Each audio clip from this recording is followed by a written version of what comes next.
Hey there, Toonami faithful, and welcome back aboard Toonami Absolution, where we talk about the shows that made us us and the shows that made you you. And it's Spooky Edition. Once again, we are your hosts. My name is Alyx. I'm Sam. And I'm John, dressed entirely normally. Um, yes, for a 1 week, we're doing what I'm calling the Toonami Absolution Trick or Treat. We've each brought one thing this week, which is Halloweeny, spooky, autumny, whatever we can justify. Normal progress will be reserved for next week. But this week, enjoy some spooks, starting with Hellsing Ultimate, Episode 8 and Episode 9. Alyx, this was your choice. So, what is Halloween without monsters? And what monsters are better than Dracula and Frankenstein's monster, who's also a priest, and then a vampire hunter who's immortal, and vampire Nazis? I have fond memories of the Hellsing manga. I remember being in a Borders bookstore in 2003 and picking it up for the first time. I love Hellsing Ultimate. Studio Madhouse is great. And yeah, kick off spooky season with some really spooky stuff. And it's been a while since we had Nazis. So, But at least 2 weeks since we had Nazis. Yeah, been at least. That was my thing. When I turned this on, I was like, man, it's weird that Hellsing Ultimate was never on Toonami. Because it was, I remember it being such a big deal. Then that first scene of episode 8, when there's like all the civilians are being mowed down and there's swastikas everywhere, I'm like, right, this is why this wasn't on Toonami. You probably couldn't blur this. there's only so much you can cut. No.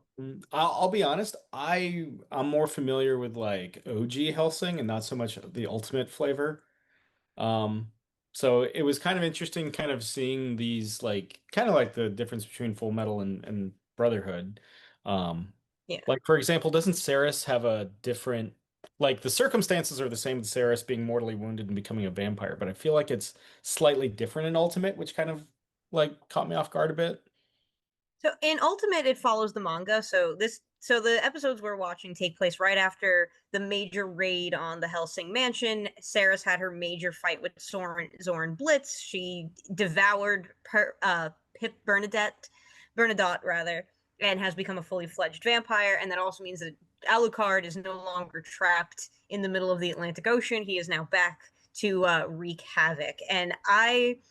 So the thing I love about Studio Madhouse in particular as an animation studio is they just go off whenever they get the chance. And Hellsing was the perfect place for them to just go nuts. And it showed when Alucard shows up and all the tendrils of fog and blood are coming in and the Catholic Church is attacking. It's everything you want it to be. And not for nothing, there's a very B movie flavor to Hellsing. And what is Halloween about if not B movies? Like, Not the one with Jerry Seinfeld. Yeah, fair enough. But yeah, we get some Vlad, we get some flashbacks in these because we're doing eight yeah, and nine, so Yeah, um 9 was a tonal shift. I had forgotten that there is a very, I will say, quite well done, as harrowing as you'd want it to be, sexual assault scene in this. Is like, oh right, that is a major part of the Helsing lore. Just didn't expect it after the evil Catholics having a fight. yeah. Where all yeah, the Nazis having their joking time on their airship. yeah. And their little sing song. Oh yeah. Yeah, what the pacing of these two episodes kind of threw me a little bit because episode 8 is our big fight between Vlad and Anderson. Anderson dies 15 minutes into episode 9, and I really wish that had been the end of the episode. Because just immediately after Anderson dies, he does his big thing like, oh, I hear the children. Children, remember to say your prayers.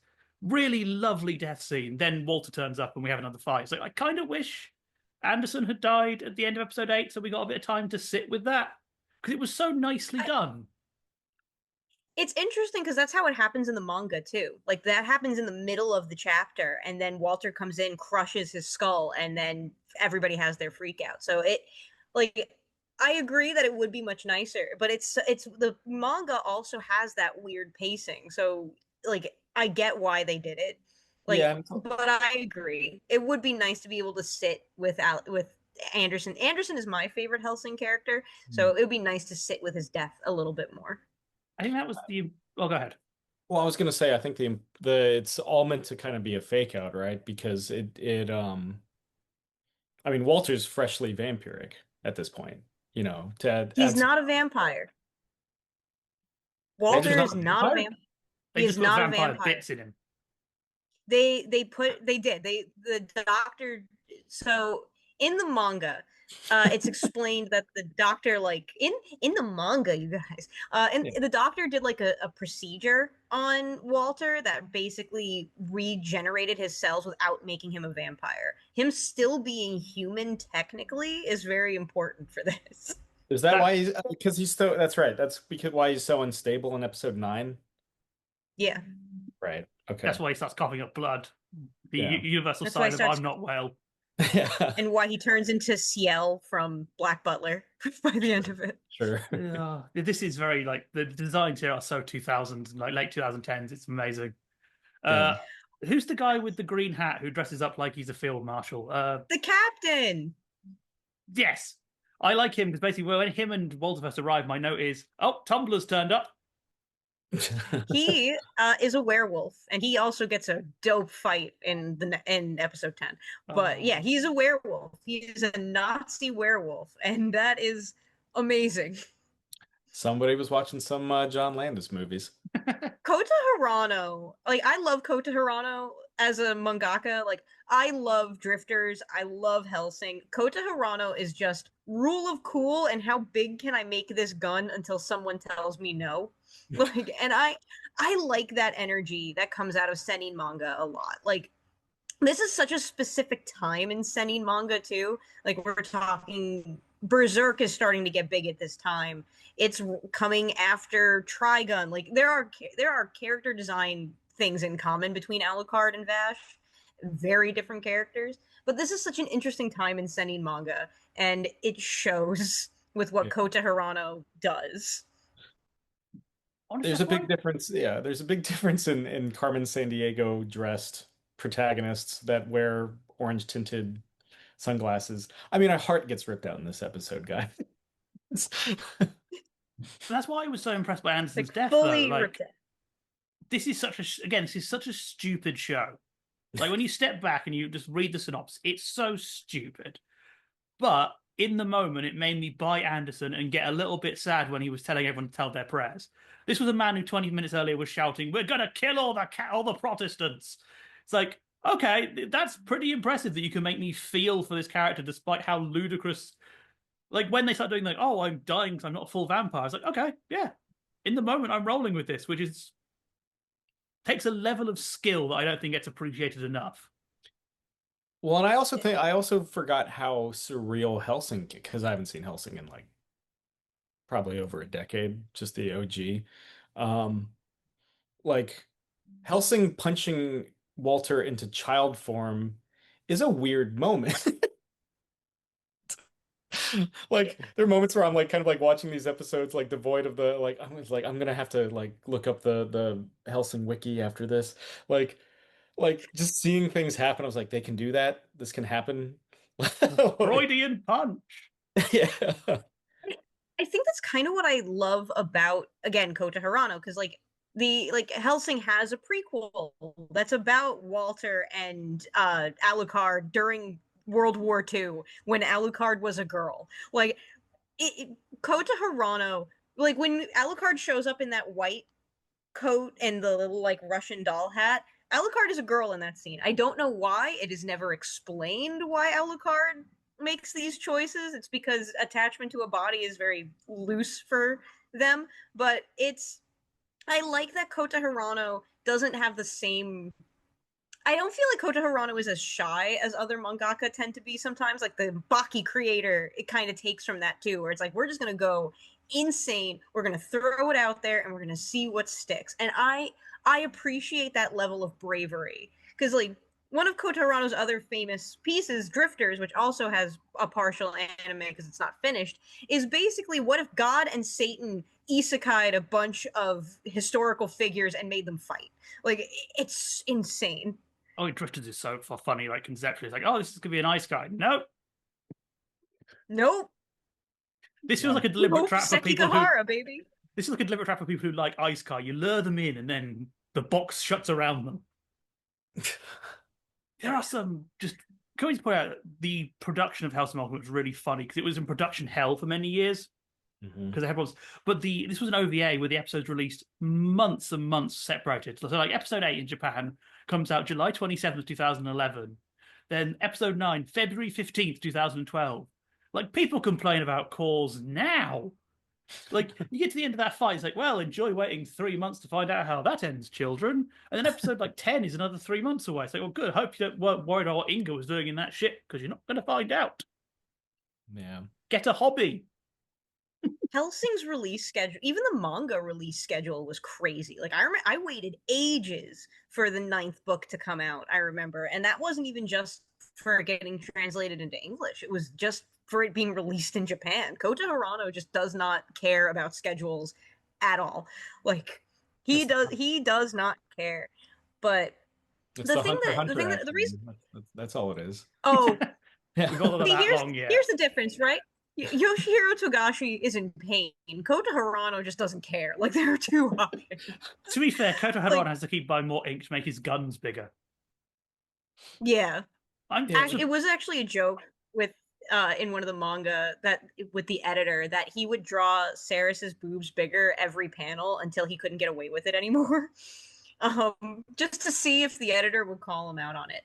But the one thing I gotta point out is I love the Alexander Anderson's fight is I think one of the best fights in anime, and the main reason why is that scene of him picking up his eviscerated arm with his teeth and charging into this battlefield. Like, no, if I'm going out, this is how I'm doing it. Like, there's something so intense and raw and like crazy about that entire fight, but that one scene, and then Alucard being like, "Be still, my beating heart." It's so good. It's all so good. And I went to Catholic school. I'm a sucker for priests who kick ass for the Lord. I am. I'm a sucker for that. I just love the line delivery on that is really good. And there's that moment that Alucard has that like, okay, you're still doing this. You're an idiot, but I kind of respect it. It's just something so good. I love it. Talk about voices. There are some weird accents in the English dub of this. I'm not entirely sure what Inga's voice actress is meant to be doing, but all I'm going to say is she would do numbers on YouTube. there are some. I mean, she's British, right? Not really. She's like British if someone told her what the British people sound like third hand. I will say I did quite like their rendering of London. It's very nicely done. Even though it's on fire. This has been on fire before. Yeah, because Twice before. Yeah, because of Nazis. Like this I forgot that Hellsing was set in the modern day though, until they pull across London. It's like, oh, that's the London Eye. Oh, I thought we were in like 1930. It always kind of had that vibe. It always kind of had that like this is like a Hammer horror vaguely past, vibe. As long as it's not Dracula AD 1972.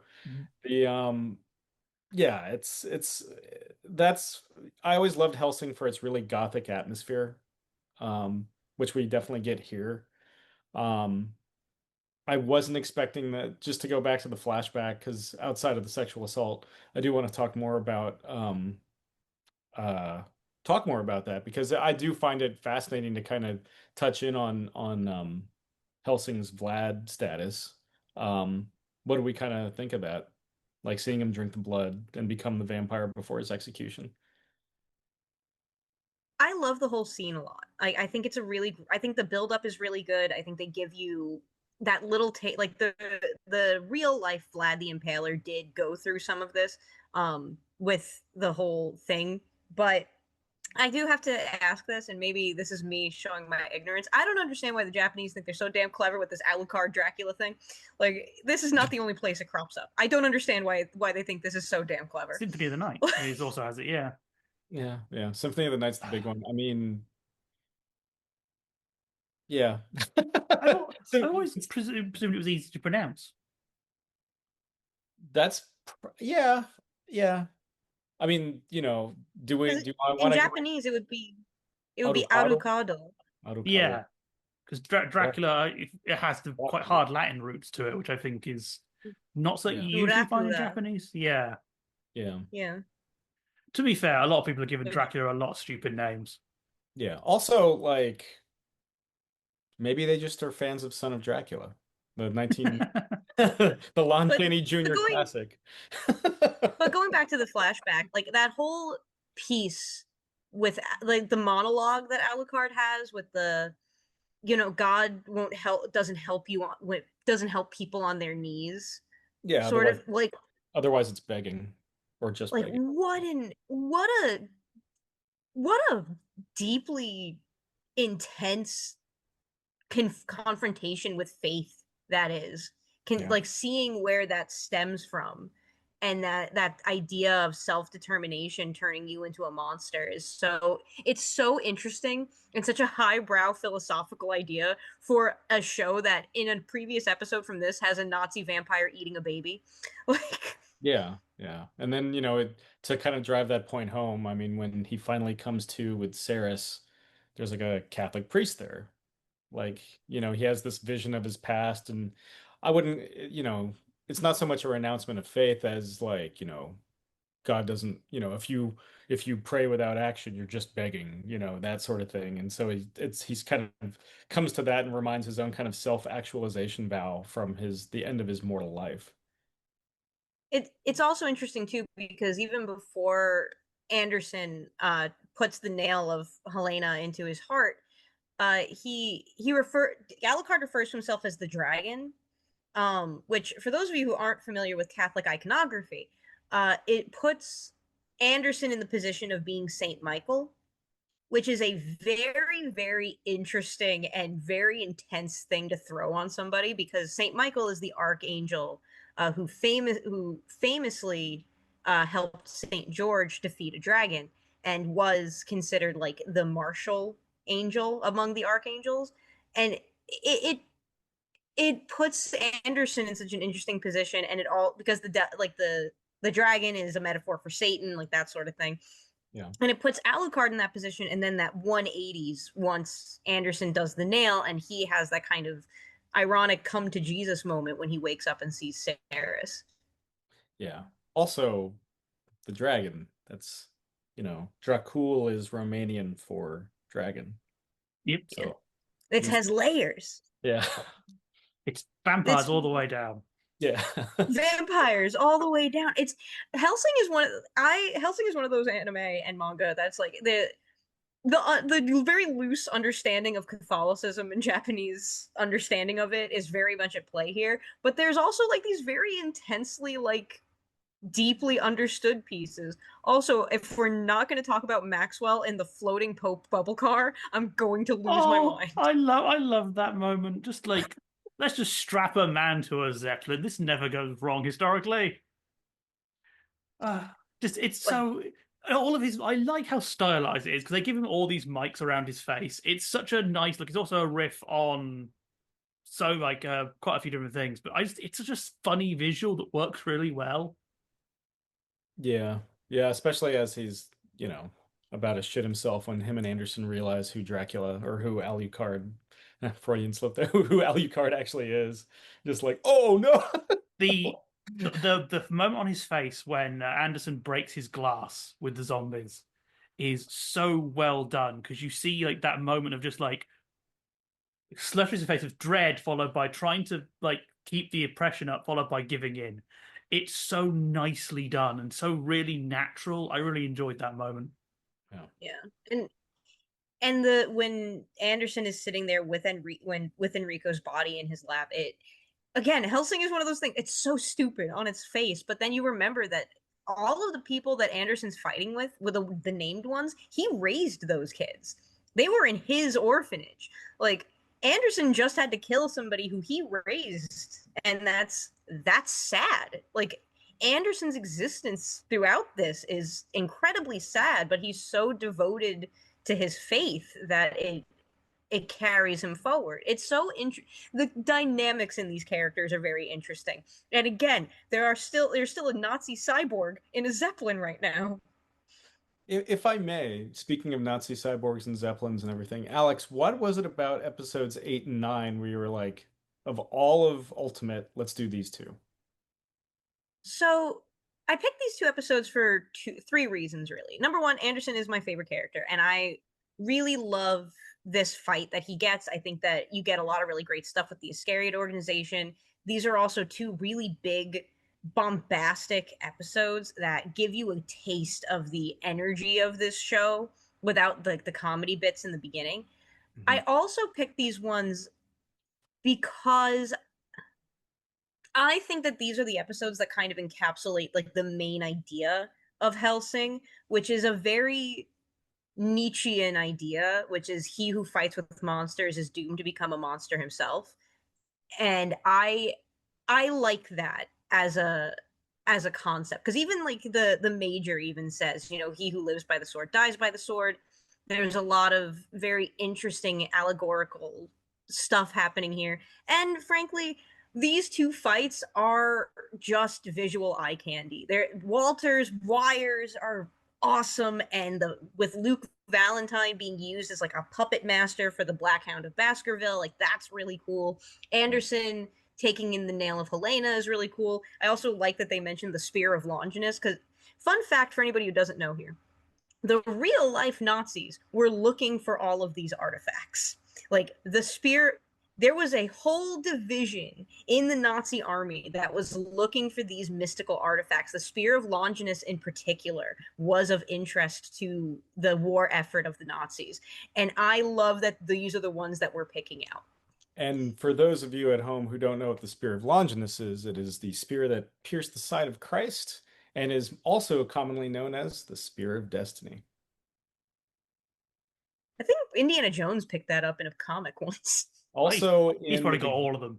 Yeah, in the beginning of Dial of Destiny, the train he raids, he finds what the Nazis think is the Spear of Longinus, but he immediately is like, "Oh, it's a fake." But then he sees the Dial of Destiny, he's like, "Oh, but you've got this weird time travel thing that I won't use until I'm an old man in the 50s." It's the Spear of Shortiness. Yeah. By the way, the nail of Saint Helena is a real artifact. Like that is in a church somewhere. That I'm not sure Which one? I'm not sure entirely of its validity, but if you look at the box that Anderson's holding that has the nail in it, it says Matthew on it. So all of the Hellsing Vatican has all of their troops broken up by original disciple, and the Matthew division is all about like research and development. Yeah. Which I think is very funny. I think it's awesome, frankly. It's really cool. It's awesome. It's so cool. Can I move to one other piece I enjoyed is when we have a little break in episode 9 to have two British generals have a little chat about who betrayed the Hellsings. Because one, it's really funny their conclusion they come to is the butler did it. The butler always did it. Gotta be. But as you talk about Catholic mythology, I really like how they have the conversation about employing Trident, which is Britain's real world nuclear deterrent. We're a couple of generations on now, but if you ever studied World War II, which unfortunately I have, those kind of conversations about, the Queen we're going to move the Queen to the Americas via submarine. Will the Queen order a strike on her own people? Those are very similar to real conversations that were had during World War II, where it was like, what point do we move the Queen out of London? At what point do we move the royals out of London? And a lot of the royals are like, you don't. We will sit here. We will be the last one standing. It was really well done, and they kind of captured the sort of tone of those. I think it's really interesting. It shows there was, what as stupid as Hellsing is, there was clearly research done on all of these little bits because they all come together really nicely, minus Integra's accent. There's that, yeah. Do you think it's because Integra's mom is from the British Raj? Maybe. To be fair, I'm not sure how you would deliver some of her lines in any accent, considering I like how Integra talks like a GM in like Critical Role, where she like explains the environment, then explains the meaning, then is like, "What are you going to do?" It's like, thanks, Integra. Thank you for really making sure I know what's happening. I appreciate it. What were you saying, Sam? Oh, I was just gonna say, if I'm allowed one more quick tangent about holy artifacts. I've seen the Holy Grail. Oh. It's in a cathedral in Valencia. That's right. Yeah, see, the sacred chalice. I love, just before we get into final thoughts, I just want to throw this out here. The thing I love about Catholicism is the Catholic to Goth pipeline. Yeah. as a person who went to Catholic school and is still very goth, it's built for that. Catholicism is built for anime. It is like the most anime Christian religion. Like I'm throwing it out there. Like, and I truly believe this. Like Trinity Blood is a great example of this. The Catholic imagery in Evangelion, and like it's just it. And Japan loves nuns. Like let's call it what it is. Japan loves nuns. Who They love doesn't? nuns. They love nuns. They love the cross. But you have to remember, they love the cross specifically because one member of the Ultraman team converted to Catholicism and decided to put Ultraman on the cross, and thus a tradition was born. Thus a tradition was Which is born. where Anno gets most of his stuff from. Yeah. It's so funny. That's something I've always found very fun about Japanese anime and specifically about Hellsing. But what are some final thoughts for these episodes of Hellsing or Hellsing in general? Well, it was a really good kind of gateway into Ultimate. I kind of want to watch more of Ultimate now. I wouldn't mind if we, down however far down the line if we ended up going into a Hellsing series. Also makes me want to watch revisit Vampire Hunter D, frankly. Oh yeah. Yeah, no, I'm surprised because as it thought, this is a one-off, let's have some fun. I went in without watching the previous Hellsing Ultimate, and I'm surprised how well it all came together, even without that foreknowledge. I was like, this was just a really good time, and I would be down for doing the rest of it at some point, because I'm now really curious how we get to this point. And I've been told that the Catboy who gets shot really had it coming, so I want to enjoy that moment more. You mean Schrodinger's twink? Tumblr 2009 arrived. But literally, he's Schrodinger's cat. He is everywhere and nowhere. Oh, I thought you were joking. Oh no, I'm not joking. It's crazy. It gets wild. But yeah, like I said at the top, I love Hellsing. I think Hellsing is really, really fun. There is a part of me in more modern anime, even though technically this is a more modern anime, but the manga's a little older. I'm a little sad sometimes at how few risks modern anime tends to take in comparison to this particular time period. Like, yeah, everybody's disproportionate and everything is weird and the angles are strange, but like I really like the experimentation of that, and I feel like experimental stuff doesn't get the attention that it deserves as much anymore. So Hellsing Ultimate is still great, and it's great for Halloween, and Hellsing Ultimate Abridged is hilarious if you've never watched it. But that does mean that we have reached our final destination. That's right, it is time for us to disembark from Toonami Absolution. We want to thank you once again for talking about the shows that made us us and the shows that made you you, and we hope you stick around for more of our Toonami Trick or Treat. So once again, we have been your hosts. My name is Alyx. I'm Sam. I'm John. And we'll see you next time. Bang. Happy Halloween. Happy Halloween. We're actually all dead. We're all dead.